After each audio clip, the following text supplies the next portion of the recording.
মিটা ভাইদের আরেকটা কথা বলি, এই গত 2 সপ্তাহ বা 3 সপ্তাহ আগে চিটাং ইউনিভার্সিটিতে প্রফেসর নিয়োগ হবে, ভর্তি পরীক্ষা হয়েছে। এখানে যারা ইসলামিক স্টাডিজে বোধহয় পরীক্ষা নিচ্ছেন, তো যারা ইসলামিক স্টাডিজে পরীক্ষা নিচ্ছেন চিটাং বিশ্ববিদ্যালয়ের সমস্ত বড় বড় প্রফেসর ছিলেন। আপনারা বুঝতেন, আপনি একটা ইউনিভার্সিটির প্রফেসর নিয়োগে আমি আপনার উপর ভরসা করতে পারছি না, আপনি সিনসিয়ার না, আপনি 2 নাম্বারই করেছেন, করাপশন করেছেন একটা ইউনিভার্সিটির প্রফেসর নিয়োগে।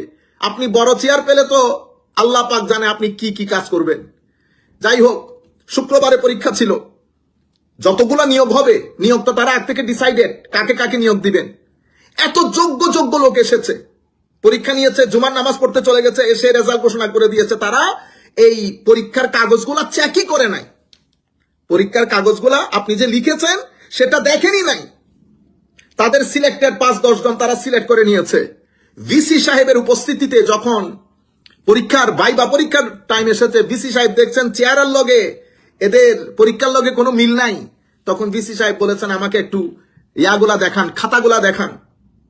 খাতাগুলা দেখাইতে গিয়ে দেখে খাতার মধ্যে কোনো নাম্বারিং নাই, উনি সাথে সাথে পরীক্ষা ক্যান্সেল করে দিয়েছেন।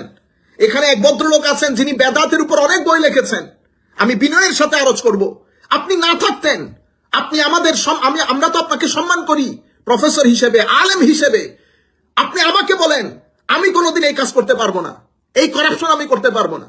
আপনি মানুষ করাপশন করে, মানুষ নিজের লোক ঢুকায় এভাবে অশ্লীল ভাবে আপনি একটা ছেলে যখন পরীক্ষা দিতে গেছে, আশা ভরসা তার 3 মাসের প্রিপারেশন সবকিছু সাথে ছিল, আপনি সবকিছুকে হাওয়ায় উড়িয়ে দিয়েছেন শুধুমাত্র নিজের দলের জন্য।